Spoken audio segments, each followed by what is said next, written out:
ప్రముఖ సినీ నటి జీవితా రాజశేఖర్ ఒక సినిమా ప్రమోషన్లో భాగంగా వైశ్య కులాన్ని దూషించే విధంగా హాస్యాస్పదంగా వ్యంగ్యంగా వ్యాఖ్యలు చేసినందుకు చైతన్యపురి పోలీస్ స్టేషన్లో Vithi news channel chairman Vysya వికాస వేదిక founder lion doctor Kacham Satyanarayana ఫిర్యాదు చేశారు.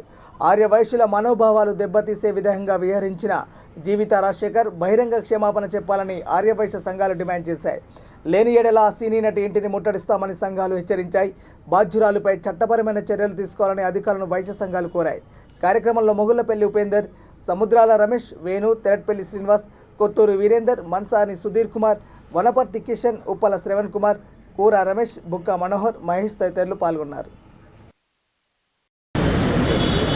నిన్న 18/5/2022 రోజున ఒక జీటీవీ లైవ్ షోలో వాళ్ళ కూతుర్లతో ఒక షో తీయించిన జీవితా రాజశేఖర్ గారు డైరెక్ట్గా లైవ్ షోలో వాళ్ళు ప్రవర్తించే తీరును తప్పుపట్టడానికి ఒక కోమటి దాని లెక్క ప్రవర్తిస్తున్నావు అని కించపరుస్తూ మాట్లాడడం జరిగింది.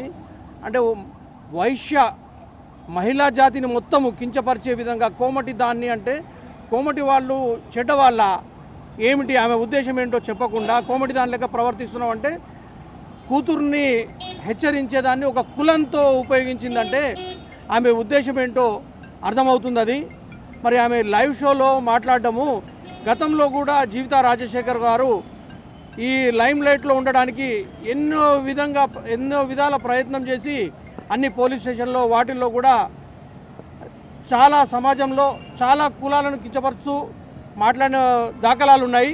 మరి ఈరోజు జీవితా రాజశేఖర్ మీద కులాన్ని కించపరుస్తూ మాట్లాడిన దానికి మేము వ్యతిరేకిస్తూ ఈరోజు చైతన్యపురి పోలీస్ స్టేషన్లో వైశ్య వికాస వేదిక తరఫున కంప్లైంట్ ఇవ్వడం జరిగింది.